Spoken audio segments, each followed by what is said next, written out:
क्या आपने कभी सोचा है कि हिंदू धर्म में देवी देवताओं के वाहन आखिर जानवर ही क्यों होते हैं? क्या यह सिर्फ एक कल्पना है या इसके पीछे कोई गहरा रहस्य छिपा है? क्या कोई ऐसा संकेत है जिसे हम समझ नहीं पा रहे? यह प्रश्न जितना साधारण लगता है, इसका उत्तर उतना ही रहस्यमयी और गूढ़ है। इस वीडियो में हम आपको इस रहस्य से अवगत कराएंगे, लेकिन अंत तक देखिएगा, क्योंकि अंत में हम आपको एक ऐसा रहस्य बताएंगे जिसे सुनकर आप चौंक जाएंगे। हिंदू धर्म में हर देवी देवता का एक विशेष वाहन होता है जो उनके व्यक्तित्व, शक्ति और उद्देश्यों को दर्शाता है। लेकिन यह केवल प्रतीकात्मकता नहीं है, बल्कि यह ब्रह्मांड के एक गहरे नियम को भी दर्शाता है। हिंदू धर्म के अनुसार प्रत्येक देवता एक विशेष ऊर्जा का प्रतिनिधित्व करता है और उनके वाहन इस ऊर्जा को नियंत्रित करने, प्रकट करने या संतुलित करने का कार्य करते हैं। अब आइए जानते हैं इन रहस्यमय वाहनों के पीछे छिपे प्रतीकों को, और आखिर में हम बताएंगे कि इनमें सबसे गूढ़ संकेत कौन सा है जिसे आज तक बहुत कम लोग समझ पाए हैं। भगवान विष्णु का वाहन गरुड़ है, जो एक विशाल पक्षी है। यह केवल एक साधारण पक्षी नहीं, बल्कि एक महाशक्तिशाली प्राणी है जो प्रकाश और गति का प्रतीक है। लेकिन क्या आप जानते हैं कि गरुड़ विष्णु के वाहन ही क्यों बने? गरुड़ सांपों के सबसे बड़े शत्रु माने जाते हैं और सांपों को तमस, अज्ञान और नकारात्मक ऊर्जा का प्रतीक माना जाता है। विष्णु सृष्टि के पालनकर्ता हैं और उनका कार्य संतुलन बनाए रखना है। इसलिए उनका वाहन गरुड़ दर्शाता है कि वे अधर्म और अज्ञान को समाप्त करके सृष्टि को नियंत्रित करते हैं। लेकिन क्या आपने कभी सोचा कि विष्णु, जो स्वयं ब्रह्मांड को चलाने वाले हैं, उन्हें एक वाहन की आवश्यकता क्यों पड़ी? इसका उत्तर हम आगे बताएंगे, इसलिए बने रहिए। क्यों है शिव का प्रिय वाहन एक बैल? भगवान शिव का वाहन नंदी बैल है, जिसे शक्ति और धैर्य का प्रतीक माना जाता है।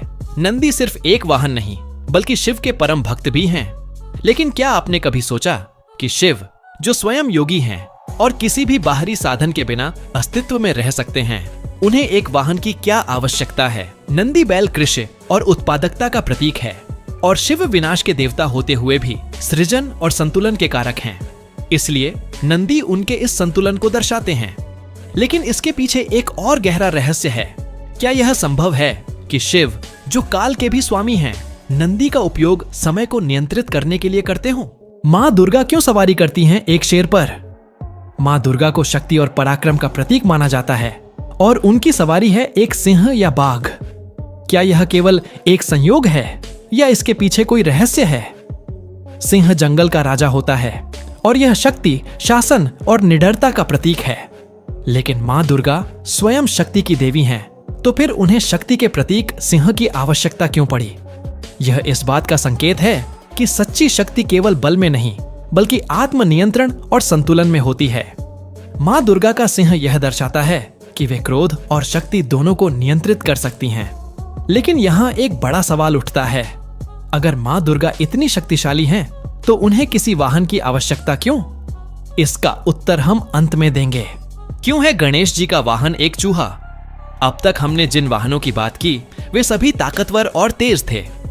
लेकिन क्या आपने कभी सोचा कि गणेश जी, जो बुद्धि और समृद्धि के देवता हैं, उनका वाहन एक साधारण चूहा क्यों है?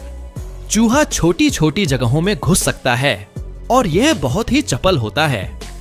यह इस बात का प्रतीक है कि ज्ञान और बुद्धि किसी भी बाधा को पार कर सकती है। लेकिन चूहा एक और चीज का प्रतीक है। यह अहंकार और अनियंत्रित इच्छाओं को दर्शाता है। गणेश जी चूहे पर सवार होकर यह दर्शाते हैं कि सच्चा ज्ञान वही है जो अहंकार को नियंत्रित कर सके। लेकिन क्या आप जानते हैं कि चूहा गणेश जी के साथ ही क्यों जुड़ा? इसके पीछे का रहस्य बहुत गहरा है, जिसे हम आगे बताएंगे। मोर की सवारी करते हैं युद्ध के देवता। भगवान कार्तिकेय को युद्ध का देवता माना जाता है और उनका वाहन मोर है। अब यहाँ एक और अजीब बात है। युद्ध का देवता, जिसकी छवि एक वीर योद्धा की होनी चाहिए, वह मोर की सवारी क्यों करता है? मोर अहंकार को समाप्त करने का प्रतीक है और यह दर्शाता है कि एक सच्चा योद्धा केवल बाहरी शत्रुओं से नहीं, बल्कि अपने भीतर के शत्रुओं से भी लड़ता है। अब सबसे बड़ा रहस्य, क्यों हर देवता को एक वाहन की आवश्यकता है? अब हम उस रहस्य तक पहुंच चुके हैं जो इस पूरे वीडियो का सबसे महत्वपूर्ण भाग है। देवी देवताओं के वाहन केवल प्रतीकात्मक नहीं हैं, बल्कि यह दर्शाते हैं कि हर शक्ति को नियंत्रित करने के लिए एक माध्यम चाहिए। अगर विष्णु बिना गरुड़ के होते तो उनका संतुलन अधूरा रह जाता। अगर शिव बिना नंदी के होते तो उनका ध्यान और धैर्य अधूरा होता। अगर मां दुर्गा बिना सिंह के होती तो शक्ति असंतुलित हो जाती। तो अगली बार जब आप किसी देवी देवता की मूर्ति देखें तो केवल उनकी शक्ति को ही मत देखिए, बल्कि उनके वाहन को भी देखिए, क्योंकि वहां छिपा है एक गहरा संकेत, शक्ति को संतुलित करने का संदेश। अगर आपको यह रहस्य समझ में आया और आपको यह वीडियो पसंद आया तो इसे जरूर शेयर करें ताकि और लोग भी इस गूढ़ ज्ञान से परिचित हो सकें।